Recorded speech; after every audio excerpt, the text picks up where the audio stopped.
Hello friends, I am Nisha Sharma, Associate Professor, Department of English.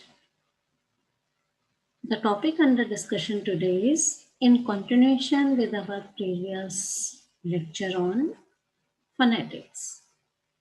Before talking in more detail about phonetics, let us first know what is language. Language क्या है? भाषा. भाषा क्या है? Language is a system of communication through speech, and written language is an attempt to represent the spoken language by visual symbols. भाषा क्या है? हमारी स्पीच एक सिस्टम है जिसमें हम बोली के थ्रू बात करते हैं, और रिटन लैंग्वेज क्या है? लिखित भाषा क्या है? जो हमारी मौखिक भाषा है उसको किसी सिंबल के माध्यम से दर्शाने का तरीका है. In English, the correspondence between the written form and spoken form is not consistently maintained. It is therefore necessary for Indian students to make a systematic study of the English sound system, the phonetics of English, and avoid any prejudices arising out of their study of written English. English भाषा की अगर हम बात करें तो लिखित और मौखिक भाषा के बीच में कंसिस्टेंसी नहीं है, और यही कारण है कि हम भारतीय लोगों को अंग्रेजी भाषा सीखते समय थोड़ा विशेष ध्यान देने की आवश्यकता है. हिंदी भाषा में हम जो लिखते हैं वो हम पढ़ते हैं, पर अंग्रेजी भाषा में ऐसा नहीं है. The English language.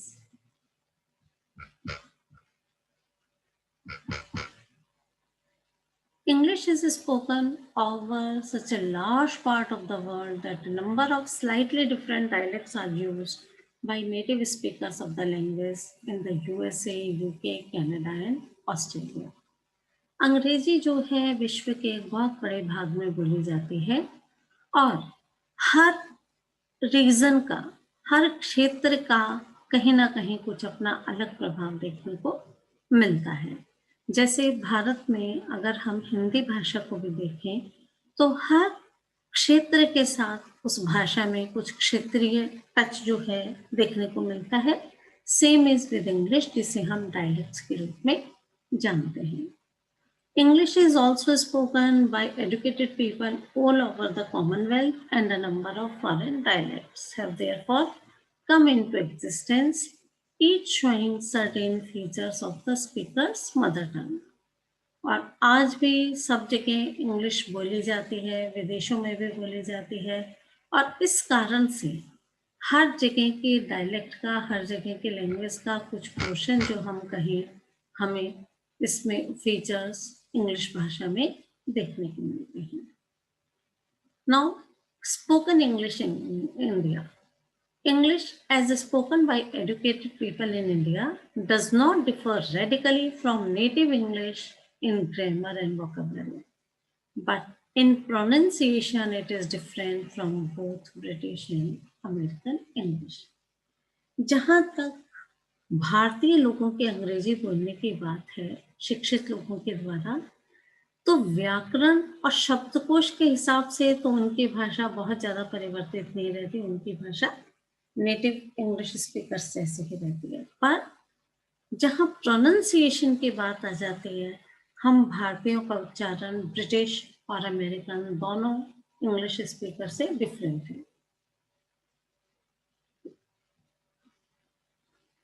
Even within India, there are a large number of regional varieties, each different from others in certain ways, and retaining to some extent the phonetic patterns of the Indian language spoken in that particular region. यहाँ तक कि हमारे भारत के अंदर भी कई क्षेत्रीय varieties देखने को मिलते हैं, और हर उसके अंदर हम देते हैं उस क्षेत्र की भाषा का टच जो है हमारे बोलने के तरीके में, चाहे हम इंग्लिश बोलें, उसमें देखने को मिलेगा. These regional varieties of English are sometimes not even mutually intelligible. और अंग्रेजी भाषा की वो क्षेत्रीय वैरायटीज जो हैं वो आपस में भी हमें एक दूसरे को समझ में नहीं आती. In every region, however, There are people who have shaken off the gross features of regional accent and speak a more neutral form of Indian English. It is also true that in every region there are good speakers of English and bad speakers of English. हर क्षेत्र में अच्छी English बोलने वाले भी लोग होते हैं और थोड़ी खराब इंग्लिश बोलने वाले भी होते हैं. The terms good and bad referring to the degrees of approximation to native English and standard Indian English and also to qualities of clear, effective and intelligible speech. अच्छी और बुरे शब्द का प्रयोग हमने किस सेंस में किया है कि हमारा जो बोलने का है वो स्तर कितना स्टैंडर्ड इंडियन इंग्लिश के और नेटिव इंग्लिश के करीब है और साथ ही हम कितने स्पष्ट रूप से बोल रहे हैं, कितने प्रभावशाली रूप से बोल रहे हैं और कितने इंटेलिजिबल कि हमारी भाषा दूसरों को कितनी समझ में आए इस प्रकार से बोल रहे हैं. It would, however, be better to aim at international eligibility. और इसलिए हमारा अंग्रेजी भाषा सीखना और भी आवश्यक हो जाता है कि हम अंतरराष्ट्रीय रूप से अपने आप को इंटेलिजिबल बनाएं. अब लर्निंग ऑफ फॉरेन लैंग्वेज. देखिए, हम जब भाषा सीखते हैं तो एक हमारी होती है मातृभाषा, दूसरी सेकेंड लैंग्वेज लर्निंग होती है. तो एक भाषा जो हम घरों में सीखते हैं वो तो हम चलते फिरते बोलते ही सीख जाते हैं, फिर स्कूल में सीखी जाती है सेकेंड लैंग्वेज. और फॉरेन लैंग्वेज लर्निंग जो है उसमें कुछ प्रॉब्लम्स आती हैं, चाहे सेकेंड लैंग्वेज लर्निंग हो चाहे फॉरेन लैंग्वेज. और उसका कारण क्या है? कोई भी बच्चा जब कोई नई भाषा सीखता है तो वो अपनी भाषा पहले से ही एक्वायर करा रहता है, तो उसकी वो मदर टंग जो है वो उसके फॉरेन लैंग्वेज लर्निंग में इंटरफेरेंस करती है. जो शब्द उसकी अपनी भाषा में नहीं है वो उनका उच्चारण नहीं कर पाता और उसकी भाषा में शब्दों का जिस तरह से उच्चारण होता है वो विदेशी भाषा में भी उन शब्दों को उसी तरह प्रोनाउंस करना चाहता है. Language learning involves the reproduction by the learner of the sounds and patterns used by other human beings around him. In the learning of a second language, however, the habits already acquired in connection with one's first language stand in one's way. पहली भाषा या mother tongue जो है हमारे सीखने में अड़चन बन जाती है. Each language has a different system, and in foreign language learning, one tends to hear and speak on the basis of the system of one's own language. One has therefore to resist the pull of the mother tongue and reorganize one's habit of hearing and speech. तो यदि हम दूसरी भाषा या विदेशी भाषा सीखना चाहते हैं तो हमें क्या करना होगा? अपने इस मदर टंग को कंट्रोल करना होगा और अपने बोलने की और सुनने की जो हैबिट्स हैं उनको इम्प्रूव करना होगा. Now speech mechanism. देखिए, मैकेनिज्म क्या होता है? मैकेनिज्म एक तरह से हमारी मेथोडोलॉजी है. हर चीज की एक तकनीक होती है, इसी प्रकार भाषा की भी तकनीक है. A speech event involves a series of operations. A concept is first formulated in the speaker's brain and its linguistic codification transmitted by the nerves to the speech organs, which are set in motion.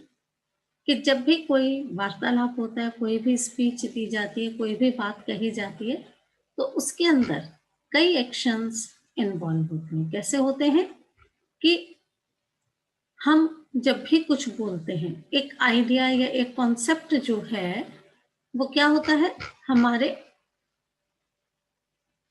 Mind में आता है, speaker के brain में आता है और फिर उसका लिंग्विस्टिक या भाषाई कोडिफिकेशन होता है किसके द्वारा? नर्व्स के द्वारा स्पीच ऑर्गन्स तक. स्पीच ऑर्गन्स हमारी उस बात को आगे पहुंचाते हैं और फिर वो ऑर्गन्स मोशन में या गति में आते हैं.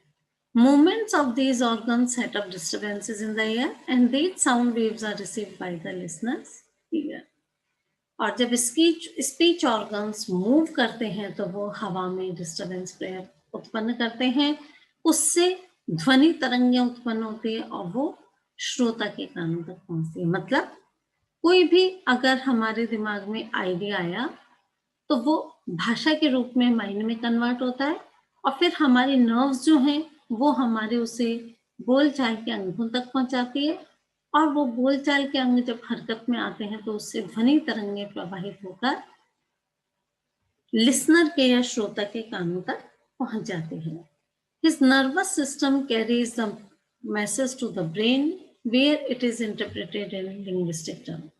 और उसका भी स्नायु तंत्र जो है उस मैसेज को ब्रेन तक ले जाता है, वहां पर ब्रेन उन ध्वनि तरंगों को शब्दों के रूप में कन्वर्ट करता है। The speaker and listener must share the same linguistic code in order to communicate effectively. तो इसलिए जरूरी क्या हो जाता है कि स्पीकर और लिसनर जो है वो लिंग्विस्टिक कोड सही शेयर कर रहे हैं। अब भाषा कैसे प्रोड्यूस होती है, या हम ये कह सकते हैं कौन कौन से ऑर्गन्स का इसमें इस्तेमाल होता है जब हम भाषा का उपयोग करते हैं। भाषा कौन The energy for the production of speech is generally provided by the air stream coming out of the lungs. जब भी हम कुछ बोलते हैं तो उसको प्रोड्यूस करने के लिए एनर्जी कहाँ से आती है, हमारे लंग्स से प्रोवाइड होती है। लंग्स प्रोवाइड करते हैं energy. At the top of the windpipe or the trachea is the larynx containing the vocal cord. और हमारी श्वास नली या जिसे ट्रेकिया कहा जाता है उसके ऊपर ही लेरिंग्स है जिसमें वोकल कॉर्ड होती है। These can be brought together or kept apart, the opening between them being called the glottis. ये एक साथ भी हो सकते हैं, अलग भी हो सकते हैं, और उनके बीच की जो जगह है उसे ग्लोटिस कहा जाता है। When we cough, इस सबको हम एक डायग्राम के थ्रू भी अभी देखेंगे। When we cough, the glottis is tightly closed and the air from the lungs is held up beneath it and then suddenly released. और जब हम कफ करते हैं तो ग्लोटिस जो है बंद हो जाता है और उस air from lungs is held up beneath it, और जो हमारे फेफड़ों से सांस आ रही है वो उसके नीचे दबती है और फिर अचानक से छूटती है। और जब हम ब्रेथ आउट करते हैं तो ग्लोटिस खुल जाता है। If the vocal folds are held sufficiently close together, they vibrate when the air from the lungs passes between them. और जब वोकल कॉर्ड्स बहुत ज़्यादा पास होती हैं, काफ़ी पास होती हैं, तो वो वाइब्रेट करती हैं, जबकि एयर लंग्स में से निकलने वाली एयर उनके बेस से निकलती है और ये वाइब्रेशन ही वॉइस उत्पन्न करती है। तो इस हिसाब से हम स्पीच साउंड को वॉइस और वॉइसलेस के उससे डिवाइड कर सकते हैं। The air stream is also modified by the reasoning cavities above the larynx, the pharynx, the mouth and the nasal cavity. और ये जो एयर निकलती है इसको मॉडिफाई किया जाता है लेरिंग्स के ऊपर जो रेजोनेटिंग कैविटीज होती हैं, फेरिंग्स, माउथ या नेजल कैविटी, उनके द्वारा। The shape of the mouth cavity depends on the position of the tongue and the lips. और माउथ में हमारी जो कैविटी है उसकी शेप किस पे डिपेंड करती है कि हमारे टंग का और लिप्स का क्या शेप है। The roof of the mouth, जिसे हम तालू के रूप में जानते हैं, the roof of the mouth is divided into three parts: the alveolar, the teeth rays just behind the upper teeth, the hard palate, the soft palate or velum, the end of which is called uvula. And now you can see all these through the diagram. This is nasal cavity.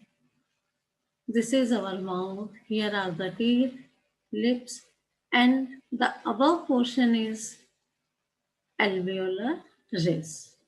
And this is the roof of the hard palate, soft palate, uvula, pharynx.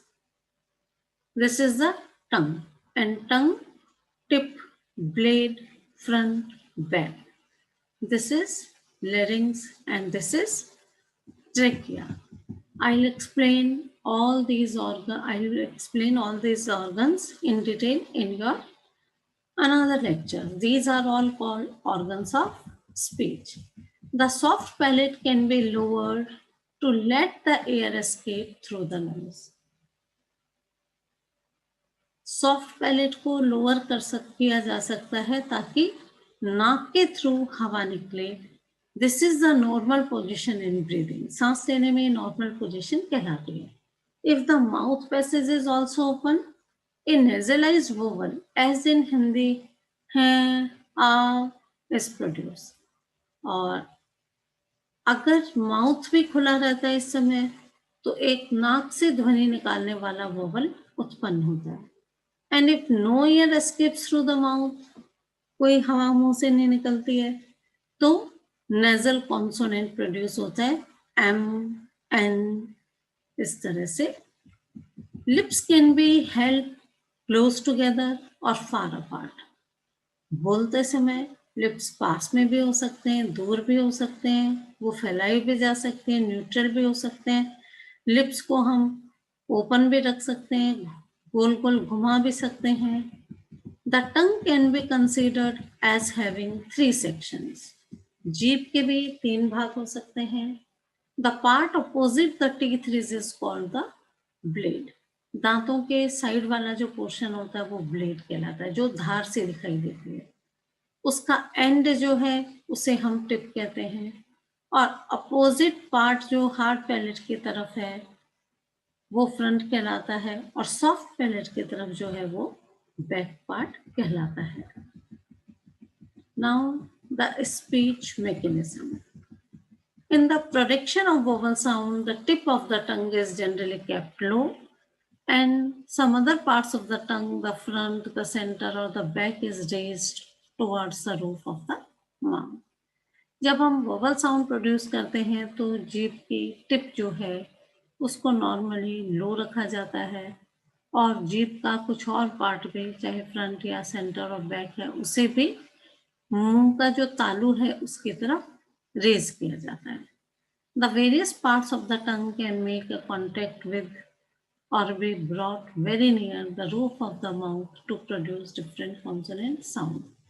इसके साथ ही जीभ के जो अलग अलग भाग हैं उनके रूफ ऑफ द माउथ के करीब से या दूर से कई तरह से कांटेक्ट करके कॉन्सोनेंट साउंड्स भी प्रोड्यूस की जा सकती है. In order to describe the production of speech sound, we have to indicate the nature of the air stream, the state of the vocal cords, and the position of the soft palate, the tongue and the lips. और जब हम speech sound कैसे produce होती है ये जब describe करते हैं तो हमें किस तरह की एयर है वो भी इंडिकेट करना पड़ेगा. हमारे वोकल कोड्स किस पोजीशन में ये बताना पड़ेगा, सॉफ्ट पैलेट किस पोजीशन में, टंग और लिप्स किस पोजीशन में, ये भी हमें बताना पड़ेगा.